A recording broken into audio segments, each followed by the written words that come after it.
Now, the lead up to Deutsche Bank's annual general meeting was full of expectations of turmoil. Now that a 7,000-strong job card program has been announced, would you say those expectations have been fulfilled? Yes, I was actually at the annual general meeting earlier at the Frankfurt Fairgrounds. Now that's just kind of a distance away from Deutsche Bank headquarters itself. I made it a point to visit both in order to listen to the speeches and also gauge the reaction from the employees on the ground. And all I can say is that it's been tense all around. So basically, Christian Saving, he reiterated this aim to reduce 7,000 jobs, and at the same time, he advocated a return to a boring time for the bank. Now, this is an unusual aim for a CEO to have normally, but of course, this is a reference to all the turbulence and scandal that has followed Deutsche Bank in the last years. Now, right now, we see Deutsche Bank stepping away from the globalist ambitions that it once had, although it's not exactly doing so at a time where it can claim any kind of regional dominance. Now, the point is to strengthen their domestic corporate business, but especially some of the people that I was talking to at Deutsche Bank earlier, they are skeptical that the strategy could work. They know that Deutsche Bank, for example, has slept through some important industry developments in the last years with regard to tech, with regard to digitalization, automation, and those would have been the things that they needed to invest in order to give it a fighting chance in terms of competing with other banks. So these are going to be things of paramount importance to Germany's multinationals, which of course is apparently the new target of focus for Deutsche Bank in terms of clients. But it will be hard to convince them given all this backlog that Deutsche Bank has. All right, thank you very much for those updates, Janelle. Thank you for your time and enjoy the rest of the day. And in Asia, stocks closed mostly lower today, with investors cautious over fresh trade-related developments as the trade dispute between the U.S. and China remained in focus. In Japan, the Nikkei 225 declined 1.11% on the firmer yen, extending losses in the last session. In Australia, the S&P ASX 200 edged up 0.08%. South Korea's benchmark Kospi gave up early gains to close lower by 0.24%. Greater China markets were narrowly mixed. The Hang Seng Index edged higher by 0.07%, and on the mainland, the Shanghai Composite slipped 0.44%.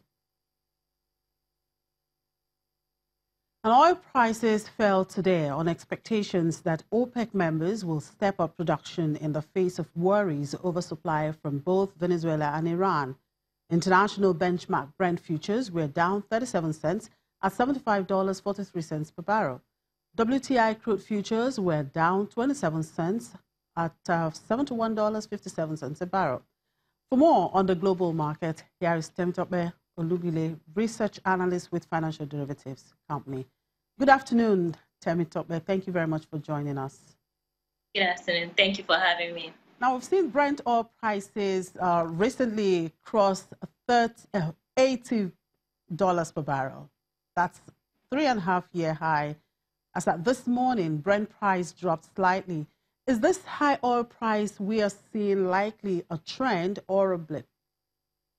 Okay, so like you said, Brent oil prices hit a 3.5-year high and declined only marginally to about $79 per barrel. And the increase in oil prices is currently being driven by the U.S.-Iran tensions, the reimposed sanctions from the U.S. on Iran outputs, which are set to mop up about 1 million barrels from the oil market. There's also the issue of dropping Venezuela's output by at least 100,000 barrels per day, and it could likely worsen from political tensions after the elections a few days ago. And there's also speculations towards the next OPEC meeting. But we believe that these prices are to a large extent artificial because these factors may not be strong enough to maintain the increase in oil prices. All right, the next U.S. Fed meeting is scheduled for June 12th and 13th. And just as you said, OPEC is scheduled to meet on June 22nd. What are the likely outcomes of these meetings and what will be the impact on Nigeria? Okay, so we'll start with the U.S. Fed. The U.S. Fed last meeting was in March, and they increased rates by 25 basis points, with talks of at least two more rate hikes to come in 2018. And so, with this next meeting coming up in a few weeks' time, there are strong indications that the U.S. Fed would increase rates again. And the impact of this is that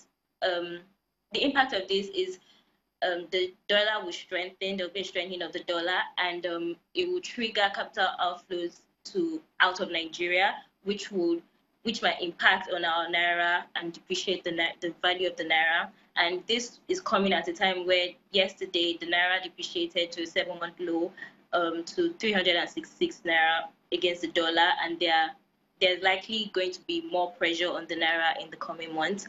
And then for this OPEC meeting, the key considerations for the cartel will be the Brent oil prices, which are currently hovering around $80 per barrel.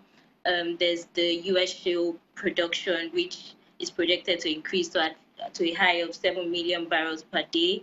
There's also the decline in output from oil-producing countries like Venezuela and Angola.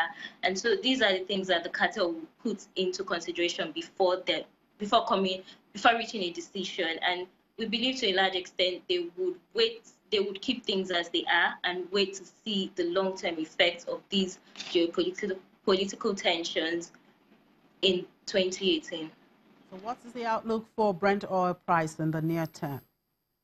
Okay, so currently there are extreme views that Brent oil prices will reach a high of $200 per barrel, but we are more pessimistic and keep it around $80 to $82 per barrel, and they would be supported by the high oil prices will be supported by the geopolitical tensions like we mentioned, US, Iran, and also the Middle East tensions.